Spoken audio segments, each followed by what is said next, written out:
Cümleten selamun aleyküm hanımlar. Divapatik YouTube kanalıma hepiniz hoş geldiniz. Bugün birlikte tek renk çok güzel, çok zarif bir 5 şiş patik yapacağız. Ben patiğimde piyasada rahatlıkla bulabileceğiniz patiklik iplerden kullandım. Şişlerim ise 3 numara. Hemen modelimi de göstereyim sizlere. İşte hanımlar, modelimiz bu şekilde. Çok güzel, çok zarif, şık bir patik oldu. Modeli deseni çok yakıştı. Ayaktaki duruşu da gördüğünüz gibi çok zarif, çok şık, güzel. Bu şekilde. Patiğimizin tabanı, arka bölümü, topuk kısmı modelimiz bu şekilde. Hanımlar, bu patik benim elimin ölçülerine göre 37, 38 ve 39 numara ayaklar için uyumlu oldu. Hemen patiğimize başlayalım. Hanımlar, patiğimize her zaman olduğu gibi burun tarafından başlayacağım.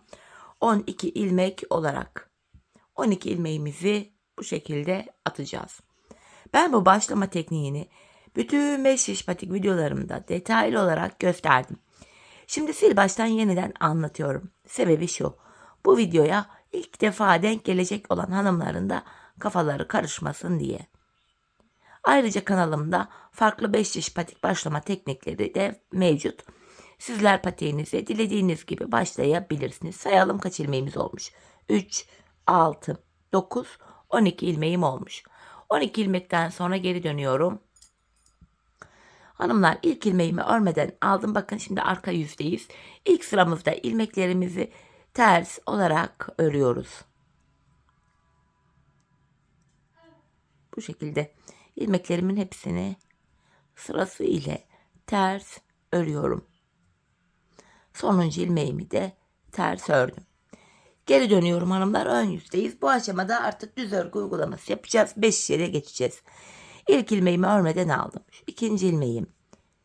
3, 4, 5, 6. İlk 6 ilmeğimi ilk şişimle ördüm.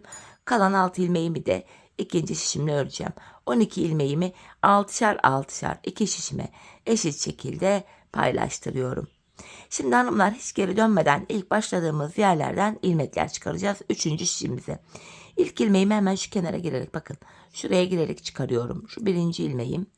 Devamında ilmek çıkartabilmek için de başlangıç yerlerimiz biraz sıkı olduğu için tığımdan yardım alıyorum. Şu ikinci ilmeğim. Üçüncü ilmeğim. Dördüncü. 5. 6. Bir 6 ilmek daha çıkaracağım. Onu da 4. şişime takacağım.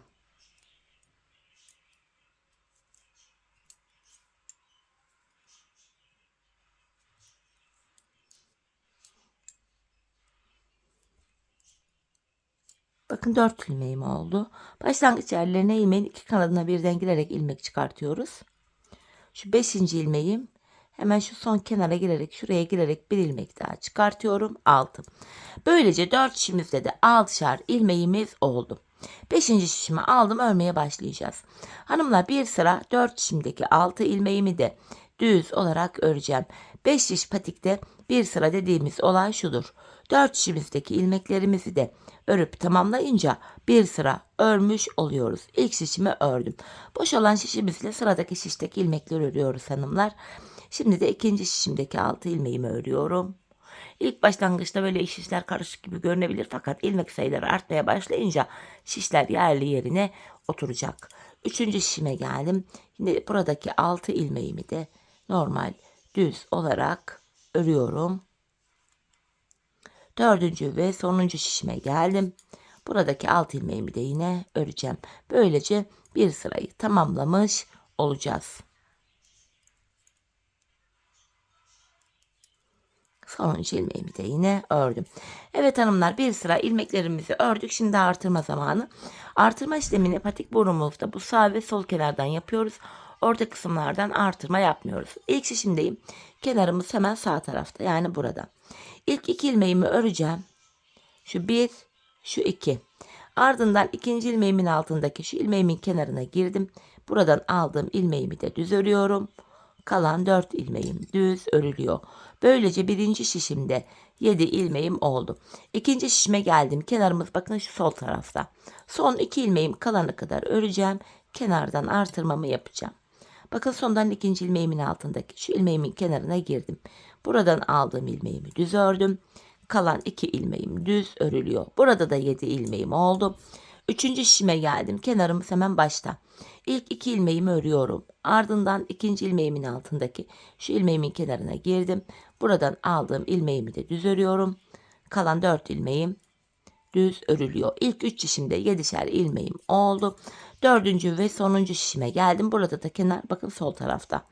Son 2 ilmeğim kalana kadar örüp artırmamı yapacağım. Bakın sondan ikinci ilmeğimin altındaki şu ilmeğimin kenarına girerek buradan aldığım ilmeğimi örüyorum. Kalan 2 ilmeğimi düz örüyorum. 4 şişimizde de 7'şer ilmeğimiz oldu. Hanımlar bir sıra artırma yaptık. Şimdi bir sıra 4 şişimdeki 7 ilmeğimi de artırma yapmadan öreceğim düz olarak. Bir sıra artırma yapıyoruz. Bir sıra ilmeklerimizi düz örüyoruz. Bunun sebebi şu. Her sırada artırma yaparsak şayet patik burnumuz bir anda açılma yapar ve hoş bir görüntü olmaz. İkinci şişimdeki 7 ilmeğimi de yine ördüm. 3 ve 4. şişimdeki ilmeklerimi de düz öreceğim. Bu düz ilmeklerimi örerken sizlere artırma işlemini kısaca tekrar etmek istiyorum. Artırma işlemini 1. ve 3. şişimizde ilk 2 ilmeği ördükten sonra yapıyoruz. 2. ve 4. şişimizde de son 2 ilmek kalana kadar örüyoruz. Öyle artırmalarımızı yapıyoruz. 4. şişimdeki 7 ilmeğimi de ördüm. Hanımlar geldik tekrardan artırma işlemine bir sıra düz ördük. Şimdi artıracağız. Kenarımız hemen başta. İlk 2 ilmeğimi örüyorum. Ardından ikinci ilmeğimin altındaki hemen şu ilmeğimin kenarına girdim. Buradan aldığım ilmeğimi de düz ördüm. Kalan 5 ilmeğim düz örülüyor. Birinci şişimde 8 ilmeğim oldu. İkinci şişime geldim. Kenarımız sol tarafta.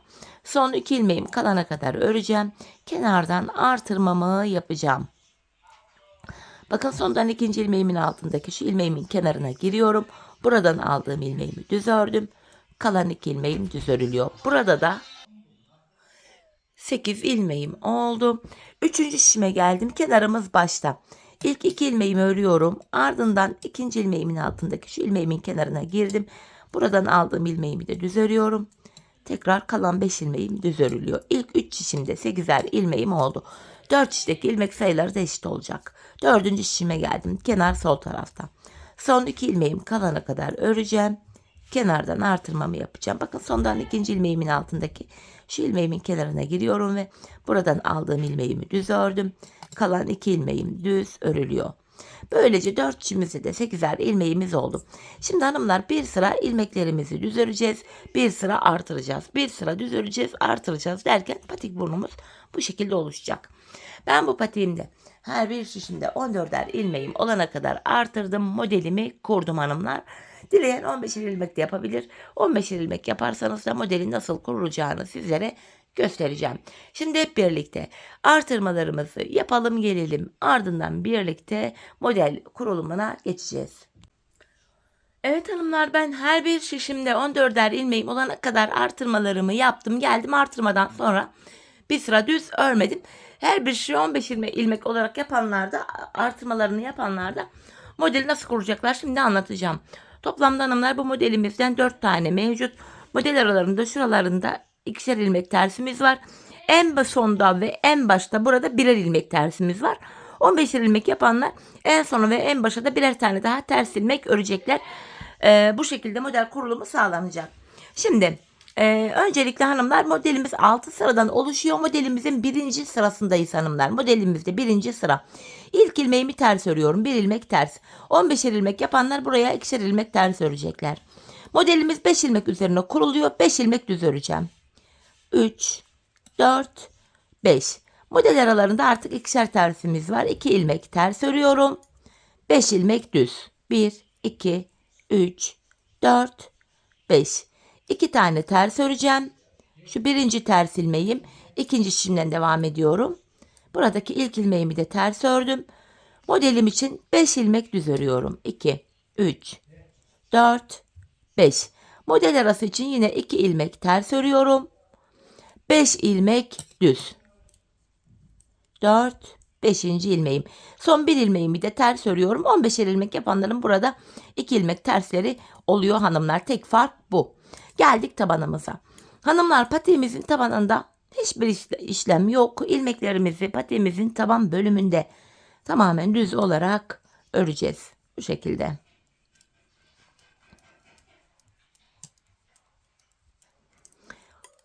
Diğer şişime geçtim. Yine burası da tabana denk gelen bölüm. Yine buradaki 14 ilmeğimi de düz olarak örüyorum.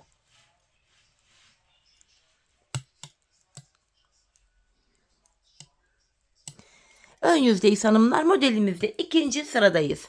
Bu ters ilmeklerimiz model bitene kadar ters olarak örülecek. Bakın yine kenardaki bir tersimi ters ördüm. Şimdi burada 5 tane ilmeğim vardı. En baştaki ve en sondaki ilmeği iki kere dolayarak öreceğiz. Bakın ipimi şişe 1, 2 kere doluyorum, örüyorum. Burada maksat ilmekleri uzatmak. Ortadaki 3 ilmeğimi düz ördüm normal. Bakın 5. ilmeğimi de yine ipimi şişime 2 kere dolayarak örüyorum. Aradaki 2 ters ilmeğim yine ters örülüyor. Diğer modelimi yapacağım. Bakın 5 tane ilmeğim var. Bu ilk ilmeğimi ipimi şişime 2 kere dolayarak örüyorum. Aradaki 3 ilmeğimi normal düz ördüm. 5. ve sonuncu ilmeğimi de yine ipimi şişime 2 kere dolayarak örüyorum.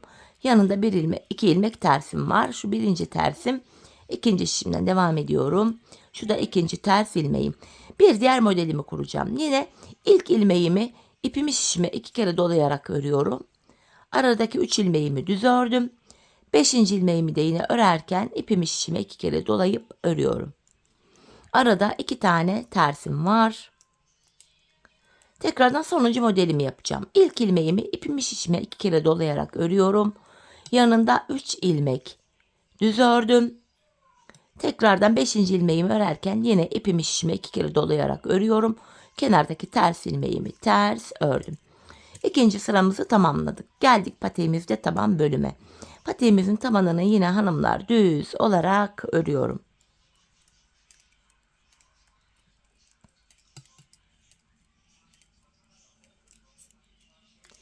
İkinci şişimdeyim. Yine buradaki ilmeklerimi de gördüğünüz gibi düz örüyorum.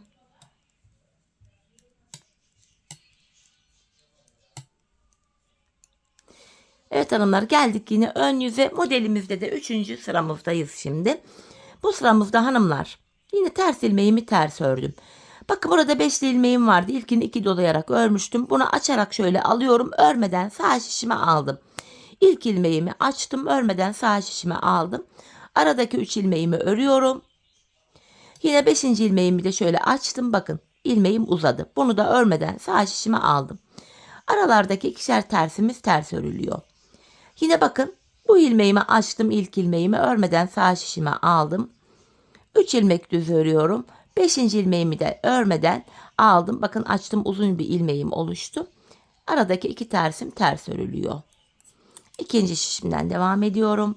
Yine 2 ters ilmeğimi ördüm. Burada bakın bu ilmeğimi açıyorum. Örmeden sağ şişime aldım. 3 ilmek düz örüyorum. 5. ilmeğimi de açıp örmeden aldım. Aradaki 2 tersim ters örülüyor. Yine bakın bu ilk ilmeğimi açtım. Örmeden aldım. 3 ilmek düz örüyorum. 5. ilmeğimi de açıp örmeden alıyorum ve sonuncu ilmeğimi ters örüyorum. 3. sıramızı tamamladık hanımlar. Geldik 4. tabanımıza, çok pardon. Yine tabanımızdaki ilmeklerimizi düz olarak örüyoruz.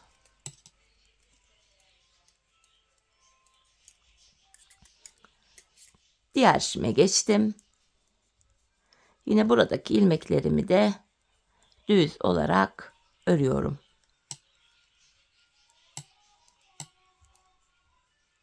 Tekrar ön yüzdeyiz. Şimdi geldik 4. sıramıza. Yine ters ilmeğimi ters örüyorum. Hanımlar, bir önceki sırada yaptığımız işlemin aynısını yapacağız. Bu ilk ilmeği örmeden, uzun ilmeği örmeden sağ şişime alıyorum. 3 ilmeği düz ördüm. Yine uzun ilmeği örmeden sağ şişime alıyorum. 2 ilmek ters ördüm. Diğer modelde de yine aynı şekilde bu ilk uzun ilmeği örmeden sağ şişime aldım.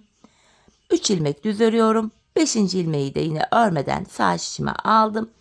2 tersimi öreceğim. İkinci şişimdeki ikinci ters ilmeğimi de ördüm. Yine uzun ilmeği örmeden sağ şişime aldım. 3 ilmek örüyorum. Tekrar uzun ilmeği örmeden sağ şişime aldım. Aradaki 2 tersimi ters ördüm. Sonuncu modelimi yapıyorum. İlk ilmeği örmeden alıyorum. 3 ilmek düz ördüm. Bu sonuncu uzun ilmeği de yine örmeden aldım. Sonuncu ilmeğim ters örülüyor. Dördüncü sıramızı tamamladık hanımlar. Geldik yine tabanımıza. Yine taban bölümünde model kurulumu yok. İlmeklerin tamamını düz olarak örüyorum.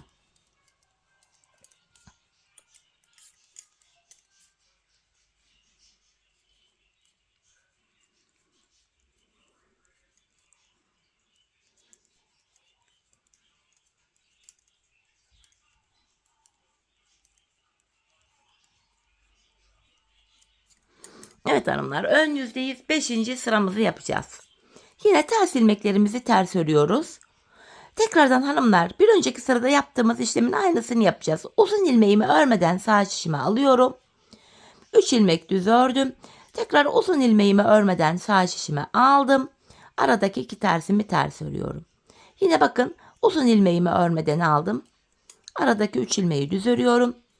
5. uzun ilmeğimi de yine örmeden sağ şişime aldım. 2 tane ters ilmeğimi öreceğim. İkinci şişimdeyim. İkinci ters ilmeğimi de ördüm. Yine bakın, ilk uzun ilmeğimi örmeden alıyorum. Yanında 3 ilmek düzüm var. 5. uzun ilmeğimi de yine örmeden aldım. Yanında 2 tersim var. Sonuncu modelimi yapıyorum. Bakın, ilk uzun ilmeği örmeden aldım. 3 ilmek düz örüyorum. Sonuncu uzun ilmeği de yine örmeden aldım. Kenardaki tersimi ters ördüm. 5. sıramızı tamamladık hanımlar. Tabanımıza geldik. Yine taban bölümde ilmeklerimin tamamını düz olarak örüyorum.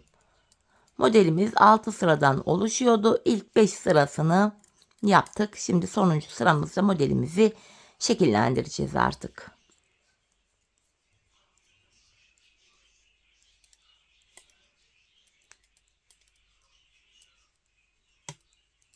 Tabanımızı tamamladım hanımlar. Ön yüzdeyiz. 6. ve sonuncu sıramızı yapacağız şimdi.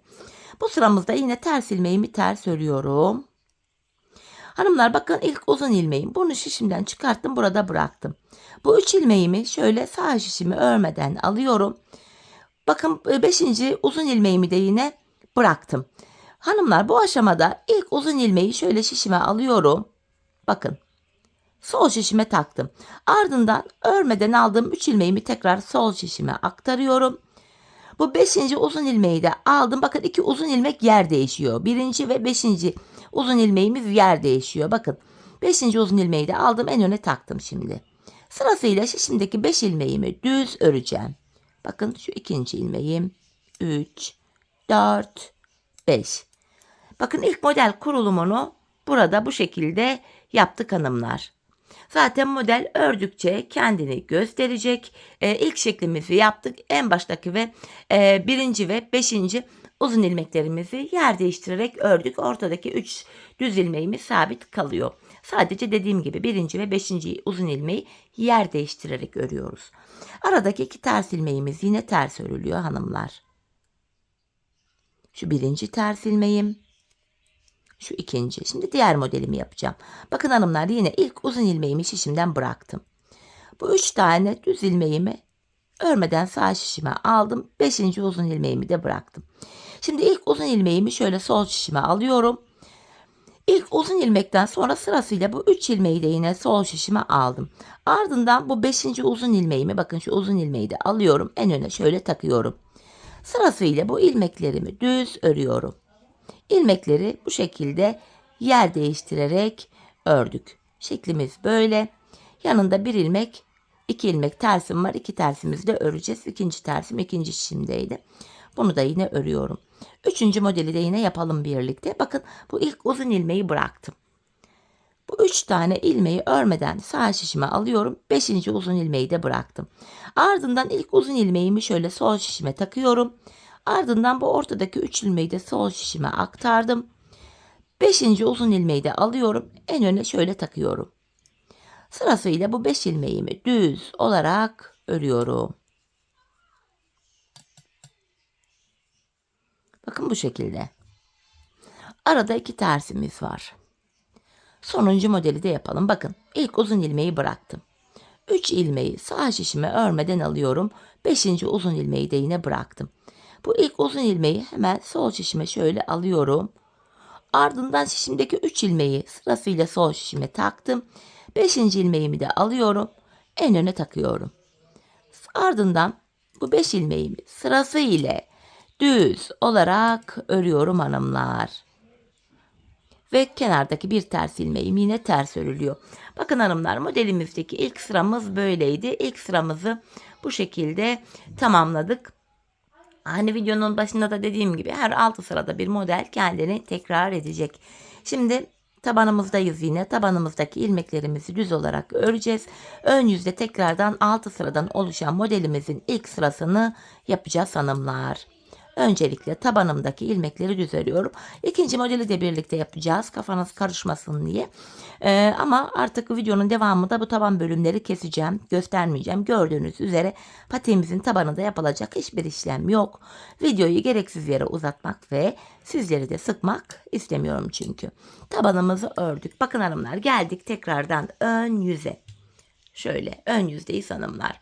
Bu sıramızda yapacağımız işlem şöyle. İlk modelimizin de nasıl işlem yaptıysak aynısını yapacağız. İkinci modelin ilk sırası. Bir tersimi ördüm. Bir ters, 5 ilmek düz. Modelimizin ilk sırası. İlk modeli nasıl yaptıysak ikinciyi de aynı şekilde kuruyoruz. Bir ters ördüm, yanına 5 ilmek düz. 2 ters, 5 düz. Tekrar 2 ters. İkinci şişimden devam ediyorum. 5 ilmek düz.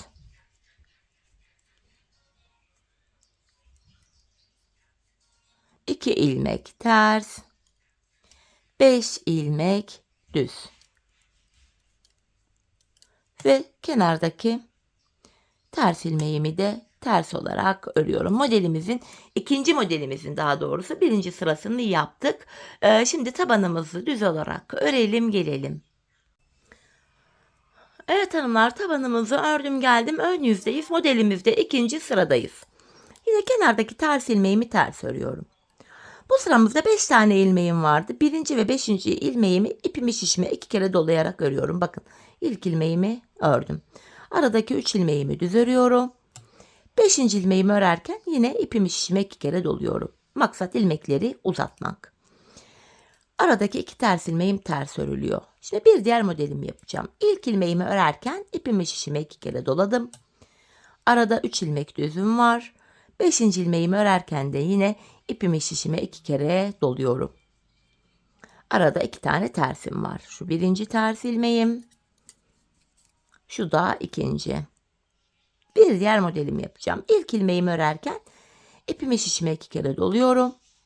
Arada 3 ilmeğim var. 5. ilmeğimi örerken yine ipimi şişime 2 kere doluyorum. Aradaki 2 tersimi yine ters ördüm. 4. modelimi yapıyorum. İlkini örerken ipimi şişime 2 kere doladım. Yanında 3 ilmek düzüm var. 5. ilmeğimi örerken de yine ipimi şişime 2 kere doladım. Kenardaki bir ters ilmeğimi ters örüyorum. Modelimizde hanımlar ikinci sıramızı da bu şekilde tamamladık. Şimdi tabanımızı örelim gelelim. Evet hanımlar, tabanımı ördüm geldim. Modelimizde 3. sıradayız. Yine kenardaki ters ilmeğimi ters örüyorum. Bu ilk ilmeğimi şöyle açıyorum. Bakın uzunca bir ilmeğim oldu. Örmeden sağ şişime aldım. Yanındaki 3 ilmeğimi düz örüyorum. Tekrardan bu 5. ilmeğimi de açtım. Örmeden sağ şişime aldım. Aradaki 2 ters ilmeğim yine ters örülüyor. Modelimizin 3. sırası da böyle yapılıyor hanımlar.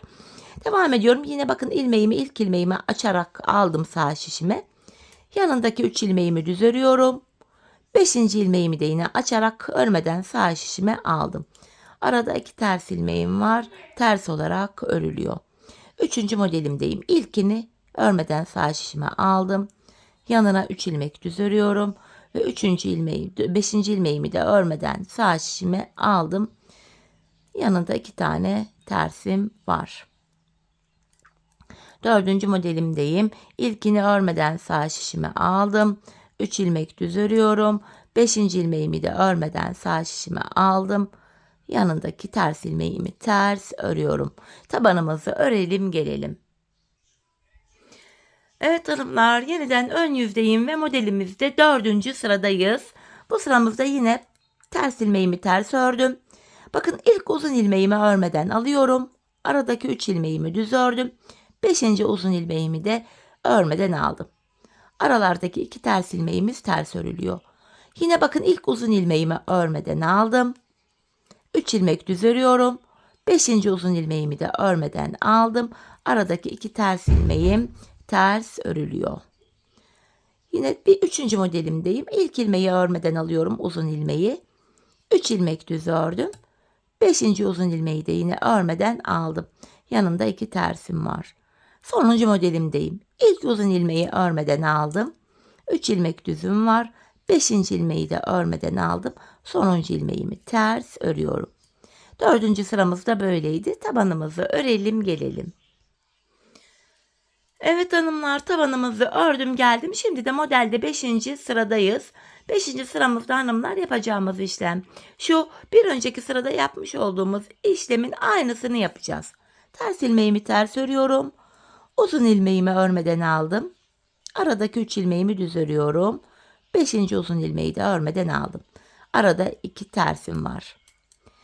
Uzun ilmeği örmeden aldım. 3 ilmek düz örüyorum. 5. uzunu da örmeden aldım. Arada 2 tane tersim var. İlk uzunu örmeden aldım. 3 ilmek düz örüyorum. 5. uzun ilmeğimi de örmeden aldım. Aradaki 2 tersimi örüyorum. Yine uzun ilmeği örmeden aldım. 3 ilmek düz örüyorum. Sonuncu uzun ilmeği de örmeden aldım. Kenardaki bir tersimi ters olarak ördüm. Tabanımızı örelim gelelim. Evet hanımlar, tabanımı ördüm geldim. Ön yüzdeyiz. Modelimizde 6. ve sonuncu sıradayız. Artık desenimiz bu sıramızda şekillenecek hanımlar. Bu sıramızda patiğimizin şeklini oluşturacağız. Öncelikle yine kenardaki bir ters ilmeğimi ters örerek başlayacağım. En baştaki ve en sondaki uzun ilmekleri yer değiştirerek öreceğiz. Yine bakın, ilk uzun ilmeği bıraktım. Diğer aradaki 3 normal ilmeğimi örmeden sağ şişime aldım. 5. uzun ilmeğimi de bırakıyorum. Şimdi ilk uzun ilmeğimi şöyle sol şişime takıyorum. Ardından sırasıyla aradaki 3 ilmeğimi şişime taktım. Sonra 5. ilmeğimi alıyorum. En öne takıyorum. Bu şişimdeki 5 ilmeğimi sırası ile düz olarak örüyorum. Baştaki ve sondaki uzun ilmekleri yer değiştirerek modelimizi şekillendiriyoruz. İşte hanımlar, bu şekilde bakın ilk şeklimiz oluştu. Arada 2 tane ters ilmeğim var. 2 tersimi ters örüyorum. İkinci desenimi kuracağım. Bakın, uzun ilmeğimi örmeden bıraktım buraya. Sonrasında 3 ilmeğimi örmeden sağ şişime alıyorum. 5. uzun ilmeği de bıraktım. Ardından ilk uzun ilmeğimi şöyle ilk olarak sol şişime takıyorum. Ardından 3 ilmeğimi taktım. Sonra 5. ilmeğimi alıp en öne takıyorum ve sırasıyla bu 5 ilmeğimi düz olarak örüyorum. Bakın hanımlar, ikinci modelimizi de şekillendirdik. Arada 2 tersim var. Şu birinci ters ilmeğim, şu da ikinci ters ilmeğim. Diğer modelimi yapacağım. Uzun ilmeğimi bıraktım. Aradaki 3 tane ilmeği sol şişime aldım. Sonra 5. uzun ilmeği de bıraktım. Bakın, ilk ilmeğimi şöyle sağ şişime takıyorum. Ardından sırasıyla 3 ilmeğimi taktım. Sonra şu 5. ilmeğimi alıyorum. En öne takıyorum ve sırasıyla bu ilmeklerimi düz olarak örüyorum. Aradaki 2 ters ilmeğimi yine ters ördüm. Sonuncu modelimdeyim. Uzun ilmeğimi bıraktım. 3 ilmeği sağ şişime aldım. 5. ilmeği de bıraktım. Bu ilk uzun ilmeğimi sol şişime takıyorum. 3 ilmeğimi de sol şişime aktardım.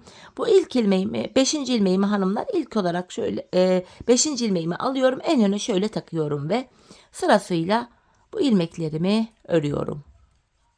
Kenardaki ters ilmeğimiz yine ters örülüyor. Böylece hanımlar ikinci modelimizi de bitirmiş olduk. Şimdi tabanımızı örelim gelelim. Evet hanımlar, tabanımızı ördüm geldim. İlk iki modelim, ilk 6 sıradan oluşan modelimizi birlikte yaptık. İkinci 6 sıradan oluşan modelimizi de birlikte yaptık. Üçüncü modeli de kafanız karışmasın diye başlangıcını göstereceğim hanımlar. İlk iki modelde olduğu gibi. Bakın hanımlar, üçüncü modelin ilk sırası. Kenarda bir tane ters örüyorum. 5 düz. 2, 3, 4, 5. 2 ilmek ters örüyorum. 5 ilmek düz. Tekrar 2 tane ters örüyorum. İkinci şişime geçtim. Buradaki ilk ilmeğimi de yine ters ördüm. 5 ilmek düz.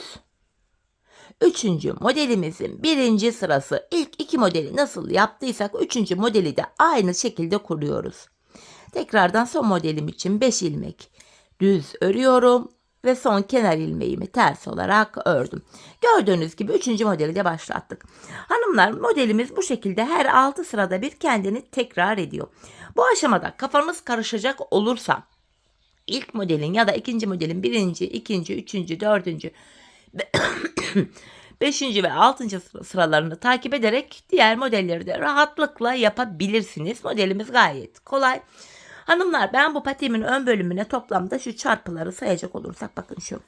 Şurada şu birinci, şu 2, 3, 4, 5, 6 tane model yaptım. En son 6. modelimin 6. sırasını bitirdim. Sonra patiğimin boğaz kısmını yaptım. Sizler bu aşamada patiğinizi ayağınıza giyin, ölçün hanımlar. Bir deneyin. Bilek bölümüne gelene kadar, buraya gelene kadar örmeniz gerekiyor. Ben 6 yaptım ama belki siz 7 yapacaksınız. Belki 5 yapacaksınız. Bu tamamen ölçülerinize göre değişiklik gösterebilir. Şimdi hep birlikte patiğimizin bu ön bölümünü ölçülerimize göre örelim gelelim. Ardından bilek bölümüne birlikte başlayacağız. Evet hanımlar, patiğimin ön bölümünü tamamladım ve geldim. Toplamda 6 tane bu desenimden ördüm. Bu aşamada hemen sizlere boyutunu da vereyim hanımlar. Burnundan itibaren bilek bölümüne kadar ne kadar ördüğümü sizlere mezura ile göstereceğim. Bakın, mezuramı buruna sıfırladım. Şöyle 13 santim hanımlar. 13 santim örmüşüm. Siz de ona göre ayarlayabilirsiniz. Bu aşamada şimdi haroşalı boğazımızı yapacağız. Hanımlar, ilk şişimdeki ilmeklerimin tamamını normal düz olarak örüyorum. Her bir şişe 15'er ilmek yaptıysanız yine aynı şekilde ilmeklerin tamamını düz olarak örün hanımlar. İlk şişteki ilmekleri. Bu şekilde sonuncu ilmeğimi de ördüm. İkinci şişimize geçtiğimiz anda şöyle dönüyorum. İkinci şişime haroşalı boğazımız için, yani bunun için 7 ilmek atacağım. Şöyle. Şu birinci ilmeğim. 2, 3, 4, 5, 6, 7. 7 ilmek attım. Şimdi örmeye başlayacağız hanımlar. Şişimde 14 ilmeğim vardı. 7 ilmek daha attım. 21 ilmek oldu. 15 ilmek yaptıysanız şişlere sizin şişinizde 22 ilmek olacak hanımlar. 1 ilmek fazla olacak.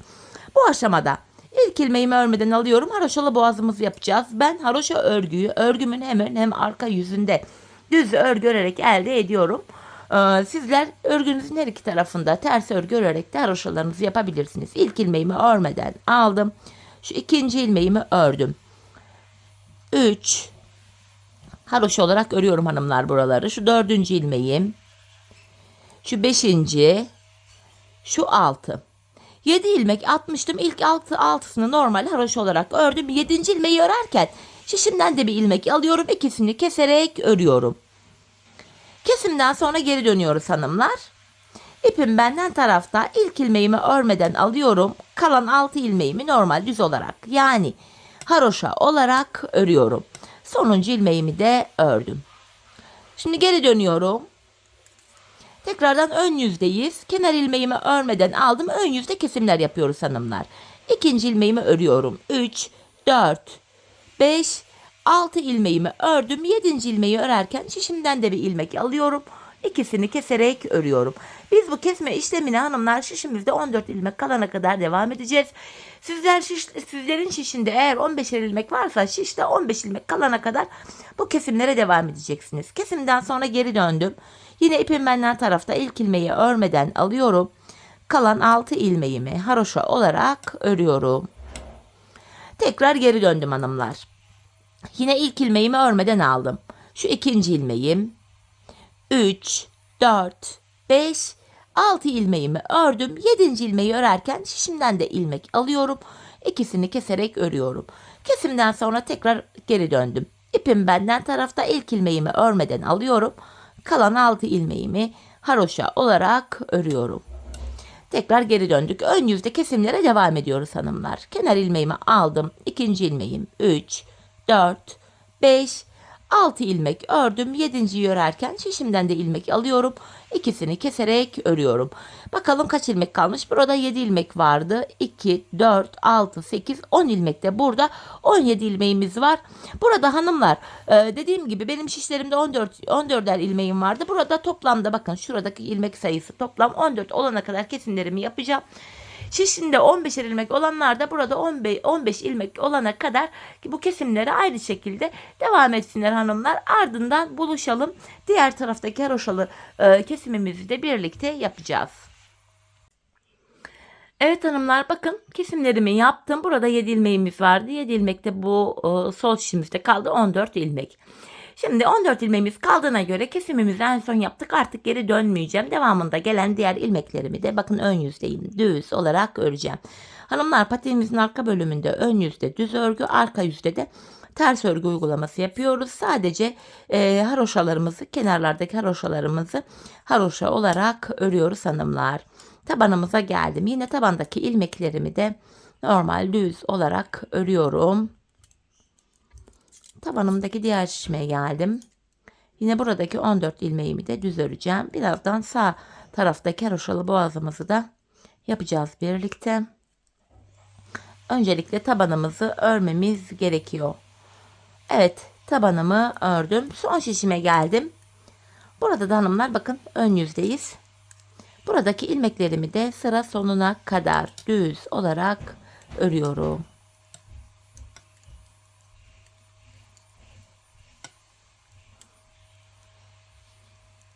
Sonuncu ilmeğimi de yine ördüm. Hanımlar, sol kenara 7 ilmek atmıştık. O şekilde yapmıştık. Burada ya da 7 ilmek atıp yapabiliriz. Sonradan dikmek zorunda kalacağız. Dikmeyle falan uğraşmayalım diye şöyle yapacağım. 7 ilmek başladığım yerden şişime 7 ilmek çıkaracağım. Bakın ilk ilmeğime model bütünlüğü sağlansın diye şu ilmeğin içinden girerek çıkaracağım. Bakın şuradan. Buraya girerek şöyle ilk ilmeğimi çıkarttım. Başlangıç yerlerine girerek buradan da 7 ilmek çıkaracağız. Bakın 7 ilmek attığımız yere girerek ilmek çıkarttım. İkinci ilmeğimdi bu. Şu üçüncü ilmeğim. Şu dördüncü. Bakın ilmeğin iki kanadına birden girerek ilmek çıkarttım. 5 oldu. Şu 6 ve son kenar ilmek yerim şurada. Yine ilmeğin iki kanadına birden şuraya girerek ilmeğimi çıkartıyorum. 7. Bakın hanımlar, şu sağ kenara başladık. Gördüğünüz gibi ilmek çıkarttığımız yerlerde izi bile belli değil. Çok muntazam, düzgün duruyor bu orta kısım. Şimdi hanımlar, bu sol kenarı yaparken ön yüzde kesimler yapmıştık. Sağ kenarı da arka yüzde kesim yapacağız. 7 ilmek çıkarttım, geri dönüyorum. Bakın arka yüzdeyim. Yine ilk ilmeğimi örmeden aldım. Şu ikinci ilmeğim. 3, 4, 5, 6. İlk 6 ilmeğimi haroşa olarak ördüm. 7. ilmeği örerken bakın ipi kendime doğru alıyorum. Öndeki 2 ilmeğimi tersten kesiyorum. Kesim yerlerimiz yani şuralar düzgün düşsün diye bakın. Şu bölüm düzgün düşsün diye burada arka yüzde kesim yapıyoruz. Kesimden sonra geri döndüm. İpim karşıda, ilk ilmeğimi örmeden alıyorum. Ön yüzdeyim. Kalan 6 ilmeğimi haroşa olarak örüyorum. Sol kenarda ön yüzde kesimler yapmıştık. Sağ kenarda da arka yüzde kesimler yapıyoruz. Şimdi geri döndüm, arka yüzdeyim yine. Kenar ilmeğimi aldım. İkinci ilmeğim 3, 4, 5, 6 ilmeğimi ördüm. 7. ilmeğime geldiğimde de bakın şu ilmeğimin yönü düzgün gelmediği için düzelttim. 7. ilmeği örerken şişimden de bir ilmek alıyorum. Tersten kesiyorum. Kesimden sonra yine geri dönüyoruz. Bakın yine ipim karşıda. İlk ilmeği örmeden aldım. Kalan 6 ilmeğimi haroşa olarak örüyorum. Tekrar geri döndük. Arka yüzdeyiz. Kesimlere devam edeceğiz. Kenar ilmeğimi aldım. Şu ikinci ilmeğim 3, 4, 5, 6 ilmeğimi ördüm. 7. ilmeğime geldim. Bu 7. ilmeğimle birlikte şişimden de ilmek alıyorum. İkisini tersten kesiyorum. Hanımlar diğer tarafta 14 ilmek kalana kadar kesimler yapmıştım. Burada da yine 14 ilmek kalana kadar kesimlerimi yapacağım. Her bir şişe 15 ilmek yapanlar burada 15 ilmek kalana kadar kesim yapacaklar. Şimdi hanımlar burada 15 ilmeğimiz kalana kadar patiğimizin bu haroşalık kısmını sizlere tarif ettiğim gibi keselim gelelim. Evet hanımlar, burada da 14 ilmeğimi kalana kadar kestim. En son kesimimi yaptım. Şu kenarda 7 ilmeğimiz vardı. Şişimde de bakın 7 ilmek kaldı. 14 ilmeğim kaldı. Şimdi artık geri dönmeyeceğim. Kesimim bitti. Diğer uca kadar gideceğim geleceğim. Gideceğim geleceğim hanımlar. Bu şekilde devam edeceğiz. Şu an arka yüzdeyim. İlmeklerimi bu aşamada ters olarak örüyorum. Hanımlar artık patiğimizin arka bölümüne geçtik. Haroşalı boğaz kesintimizi de yaptık. Bu aşamada bilek ayrımına kadar gideceğiz, geri döneceğiz, gideceğiz, geri döneceğiz. Ön yüzde düz, arka yüzde de ters örgü uygulaması yapacağız. Sadece kenarlarda 6'şer ilmek haroşamız var. Haroşalarımızı haroş olarak öreceğiz. Haroşalı boğazımız için hanımlar şişimize 7 ilmek atmıştık. Bunun 6'sını normal haroş olarak kullandık. 7. ilmeği de kesimde kullandık hanımlar. Bu nedenle kenarlarda 6'şer ilmek haroşalarımız var. Tabanımdaki ilmeklerimi örüyorum şu anda. Ters olarak. Bu şekilde. Son şişime geldim. Son şişimdeki ilmeklerimi de yine ters öreceğim. Sadece kenardaki son 6 ilmeğim haroşa olduğu için son 6 ilmeğimi düz olarak öreceğim. Bu şekilde. Bakın son 6 ilmeğime geldim. Bunlar haroşaydı. Haroşalarımı düz örüyorum. Sıra sonuna kadar geldik. Bakın bilek bölümüne geldik. Tekrardan geri döneceğiz. Artık bu aşamada hanımlar bilek ayrımından sonra burası biraz genişlediği için arka bölümde 5 şiş kullanmaya gerek yok. Arka şişi 3 şiş ile örebiliriz. Şimdi onu da göstereceğim size. Tekrar geri döndüm. Kenar ilmeğimle birlikte toplam 6 ilmeğim haroşa düz olarak örüyorum haroşalarımı. Devamında gelen diğer ilmeklerimi de ön yüzdeyim düz örmeye devam edeceğim. Bu şekilde. Bakın ilk şişimdeki ilmeklerimi bitirdim. İkinci şişimdeki ilmeklerimi de hanımlar ilk şişimle öreceğim. Yani 2 şişteki ilmekleri burada tek şişe topluyorum. Hani patiğin arkasında fazla şişlerle uğraşmayalım diye bu şekilde şiş sayılarını azaltıyoruz. 2 şişteki ilmekleri tek şişe böylece topladık. Şimdi diğer 2 şişteki ilmekleri de yine tek şişe toplayacağım. Öncelikle bu ilk diğer şişimle örüyorum şimdi. Buradaki 14 ilmeğimi öreceğim.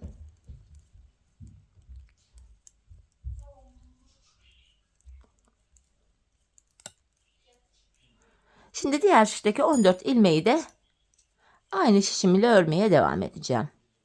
Bu şekilde şiş sayılarımız azaldı. Artık patiğimizin arkasında 2 şişle çok rahat 3 şişle çok rahat bir şekilde örebileceğiz. Son 6 ilmeğim haroşaydı. Yine haroşalarımı düz ördüm. Patiğimizin arkasında hanımlar yapacağımız işlem bu. Diğer uca kadar gideceğiz, geleceğiz. Gideceğiz, geleceğiz. Bu aşamada ben bu patiğimi ne kadar ördüm hemen söyleyeyim. Bu haroşalı ilmek attığım yerden itibaren şöyle tam orta kısmından sayacak olursak bu kenara kadar toplamda 18 diş, 18 sıra haroşa ördüm. Benim elimin ölçülerine göre tam denk geldi. Bu aşamada hanımlar sizler örerken yani böyle birkaç sıra daha 5-10 diş haroşa daha örün. Sonra bir ayağınıza deneyin. Patiğinizin arka bölümünü şu topuğun kenarına gelene kadar örmeniz gerekiyor. Bu şekilde ayağınıza ölçerek yaparsanız patiğiniz ayağınıza tam olur. Sonra yok benim patiğim büyük oldu ama küçük oldu. Yok verdiğiniz sayı tuttu tutmadı gibi bir sorun yaşamazsınız. Şimdi hep birlikte patiğimizin arka bölümünü örelim gelelim hanımlar ölçülerimize göre. Ardından da birlikte topuğumuzu keselim. Evet hanımlar patiğimin arka bölümünü tamamladım geldim. Şu tam haroşaya başladığımız yerden itibaren burada tamı tamına 18 diş yani 18 sıra haroşam oldu. Bu aşamada patiğimizin boyunu da şöyle sizlere göstereyim hanımlar. Ucundan itibaren şöyle sıfırlayarak bakın. Bu ölçüsünü vereceğim. 21 santim. Şimdi hanımlar topuğumuzu keseceğiz ama öncesinde hatırlatmak isterim. Ön yüzden baktığımız anda bu aşamada bu sol tarafa 24 ilmek ayırdım. Topuk kesiminde bana kolaylık sağlasın diye. Sizler her bir şişe 15'er ilmek yaptıysanız sol tarafa 26 ilmek ayırın. Sayılar bu şekilde tam denk gelecektir. Şimdi topuğumuzu yapmaya başlayalım. Topuk bölümünde kenardaki 6 ilmek haroşamızı yine haroş olarak öreceğiz hanımlar. Model bütünlüğü sağlansın diye. 6 ilmek haroşamı ördüm.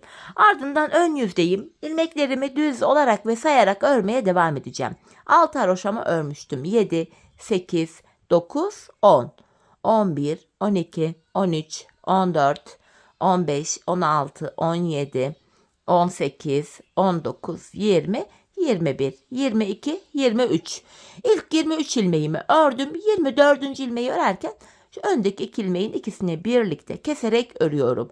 23 ilmek ördüm. 24. de kesim yaptım. Sol tarafa 26 ilmek ayıranlar 25 ilmek örecekler. 26. ilmeği örerken kesim yapacaklar. Topuğumuz için orta kısma bakıyorum. Burada da 7 ilmeğimiz kaldı. Bu 7 ilmeğimiz her seferinde birer birer kesilecek, eksilecek, bitecek. Böylece topuğumuz oluşacak. Şimdi yapacağımız işlem şu. Kesimden sonra geri dönüyoruz. İlk ilmeğimi örmeden aldım. Arka yüzde olduğum için diğer ilmeklerimi ters olarak örüyorum. Sadece kenardaki son 6 ilmeğim haroşa olduğu için son 6 ilmeğimi düz öreceğim.